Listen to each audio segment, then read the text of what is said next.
के बाद आप सभी का स्वागत है। चलिए बढ़ते हैं छत्तीसगढ़ की खबरों की ओर। आपको बता दें, छत्तीसगढ़ के दौरे के दौरान प्रधानमंत्री मोदी ने प्रदेश सरकार पर तीखे हमले किए। उन्होंने भाजपा की सरकार बनने पर तेज विकास का दावा किया। प्रधानमंत्री के दौरे ने धान खरीदी से लेकर पीएससी तक कई मुद्दों पर सियासत गरमा दी है। देखिए इस रिपोर्ट में। यहाँ के धान किसानों का दाना दाना केंद्र की भाजपा सरकार खरीदती है। यहाँ के धान किसानों को पैसे केंद्र की भाजपा सरकार देती है और दावे यहाँ कांग्रेस सरकार करती है। छत्तीसगढ़ की सियासत इन दिनों धान खरीदी के इर्द गिर्द घूम रही है। भाजपा और कांग्रेस के बीच धान खरीदी के मुद्दे पर क्रेडिट पॉलिटिक्स चल रहा है। पीएम मोदी ने भी धान खरीदी को लेकर बड़ा बयान दिया। उन्होंने प्रदेश के किसानों का दाना दाना धान खरीदने की बात की और कांग्रेस सरकार पर तीखा हमला बोला। पीएम ने जहां ये बताने की कोशिश की है कि धान खरीदी केंद्र के पैसों से होती है, वहीं घोटालों का आरोप लगाकर प्रदेश सरकार को कटघरे में खड़ा करने की कोशिश भी की।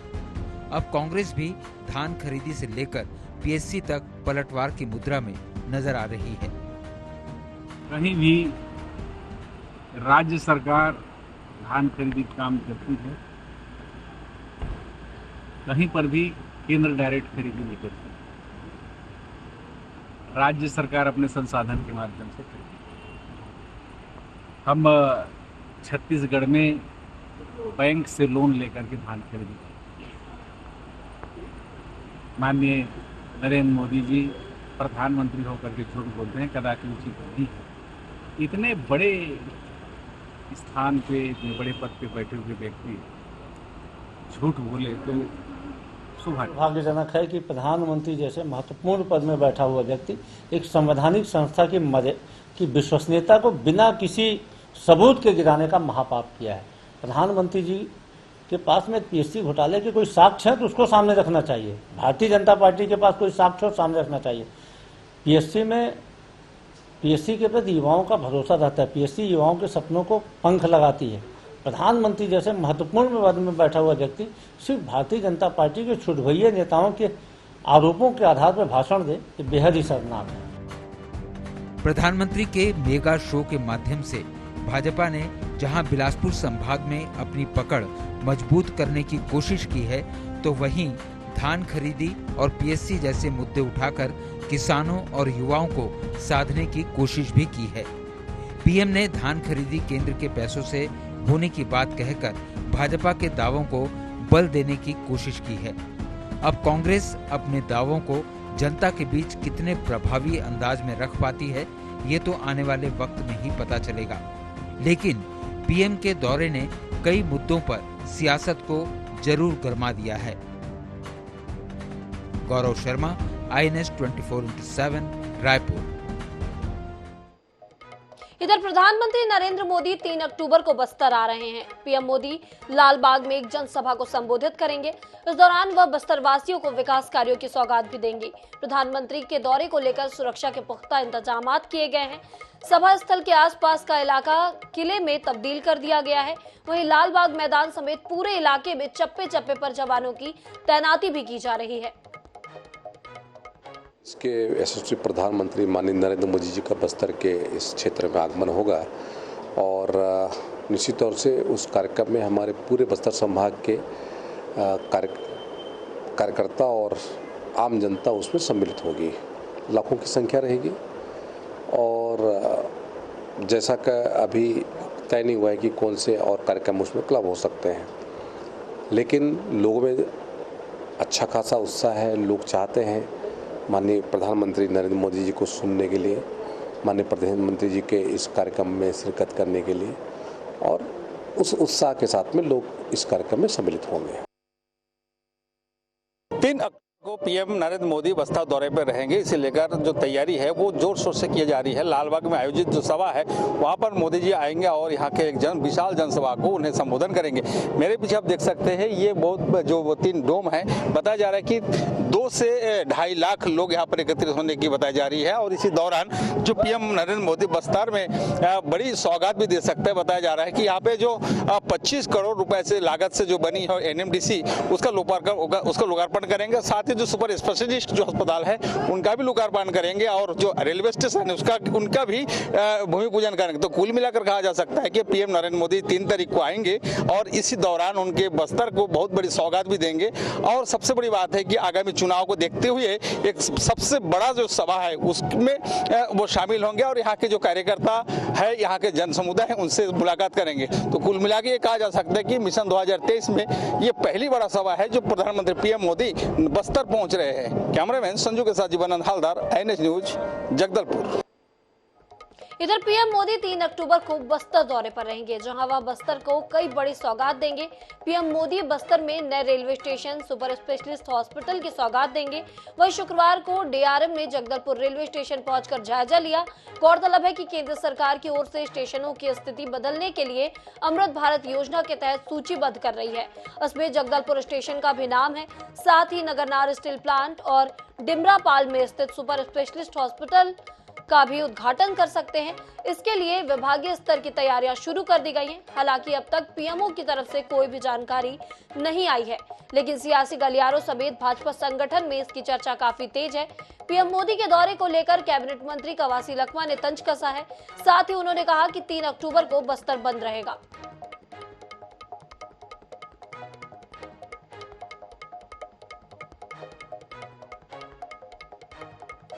आपको बता दें 3 अक्टूबर को आदिवासी जो रैली कर रहा है जायज है, आपका अधिकार के लिए।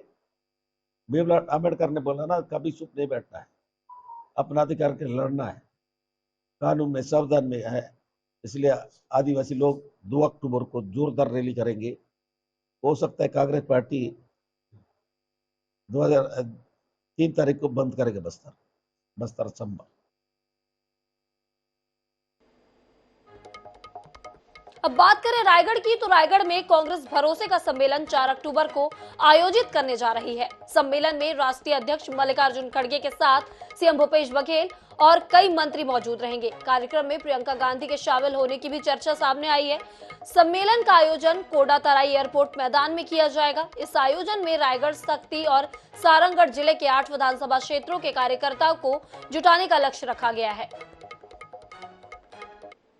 रायगढ़ जिले को मिला है जिसमें भरोसे का सम्मेलन होगा और ये ऐतिहासिक कार्यक्रम कोडातराई के मैदान में किया जाएगा। क्योंकि 1 लाख लोगों को इकट्ठा करने का प्लानिंग की गई है, जिसमें उतनी बड़ी जगह केवल कोडातराई में है। 4 अक्टूबर को हमारे माननीय राष्ट्रीय अध्यक्ष मल्लिकार्जुन खड़गे जी और हमारे प्रदेश के लोकप्रिय मुख्यमंत्री भूपेश बघेल जी, पूरे कैबिनेट के जितने भी सदस्य हैं, सभी विधायक, निगम मंडल के सदस्य, प्रदेश अध्यक्ष माननीय दीपक बैज जी और प्रदेश पदाधिकारीगण 4 अक्टूबर को कोडातराई रायगढ़ में आ रहे हैं। और एक बहुत बड़ी सभा का है, हम लोगों का 1 लाख का लक्ष्य है इस सभा के लिए। अब बात करें राजनांदगांव की, तो राजनांदगांव के सांकर दाहरा में आयोजित राष्ट्रीय संत सम्मेलन और किसान मिलन समारोह में सीएम भूपेश बघेल शामिल हुए, जिसमें देश भर से आए कई राष्ट्रीय संत, जनप्रतिनिधि और बड़ी संख्या में ग्रामीण भी मौजूद रहे। इस दौरान सीएम ने कहा कि सांकर दाहरा मोक्ष धाम में हम सब उपस्थित हैं। संत महात्माओं का और किसान भाइयों का यहाँ मिलन हुआ है। मैं आप सबका अभिनंदन करता हूं। सरकार में बैठकर हम लोग का जो उद्देश्य है वह सेवा करना है, गरीबों की सेवा, माता की सेवा, वनांचल में रहने वाले आदिवासी भाइयों की सेवा। और इस दिशा में हमारी सरकार ने काम करते हुए लगभग 5 साल पूर्ण कर लिए हैं। धाम में हम सब उपस्थित हैं और सबसे बड़ी बात, संत महात्माओं का और किसान भाइयों का यहाँ मिलन हुआ है। मैं आप सबका अभिनंदन करता हूँ, आप सबको नमन करता हूँ।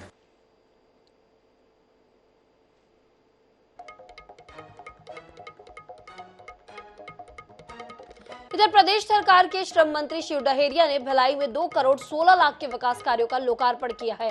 कार्यक्रम का आयोजन भिलाई के सेक्टर 6 स्थित सतनाम भवन में किया गया। कार्यक्रम में विधायक देवेंद्र यादव भी मौजूद रहे। मंत्री शिव डहेरिया ने कहा कि राज्य सरकार सभी वर्गों के विकास के लिए कार्य कर रही है। उन्होंने कहा कि प्रदेश सरकार ने 36 वादे किए थे, उनमें से 35 वादों को पूरा कर दिया गया है। शिव डहेरिया ने बीजेपी की परिवर्तन यात्रा पर भी तंज कसा। उन्होंने कहा कि यह नाम की भाजपा के कांग्रेस से ही लिया गया है।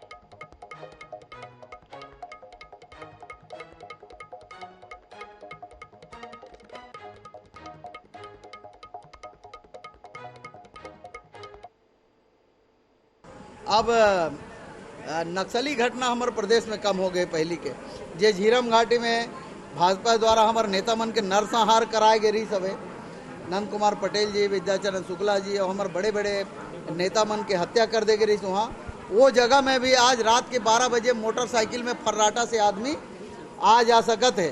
तो आज नक्सली घटना कम हो गए हवे और नक्सली मन का फरमान जारी करते हुए ओला हमारे छत्तीसगढ़ के जनता और हमारा आदिवासी भाई मन जानते आज आदिवासी भाई मन ला रोजगार के अवसर मिलते उमन सबसे ज़्यादा वन भूमि के पट्टा हमार सरकार दे। आदिवासी जल जंगल जमीन जे लूटे रही से भारतीय जनता पार्टी ओला हमन बस्तर में ओकर जमीन मन ला भी वापस करे हैं। तो आज आदिवासी मन हमार कांग्रेस के साथ है। इधर बिलासपुर शहर में डीजे के शोर से हो रही दिक्कतों पर हाई कोर्ट के चीफ जस्टिस ने स्वतः संज्ञान लिया। मामले की गंभीरता को देखते हुए जनहित याचिका के रूप में प्रकरण की सुनवाई की गई। कोर्ट ने सुप्रीम कोर्ट और हाई कोर्ट के पूर्व के आदेशों का जिक्र किया है और मुख्य सचिव को नोटिस जारी कर रिपोर्ट देने का अंतरिम आदेश पारित कर दिया है।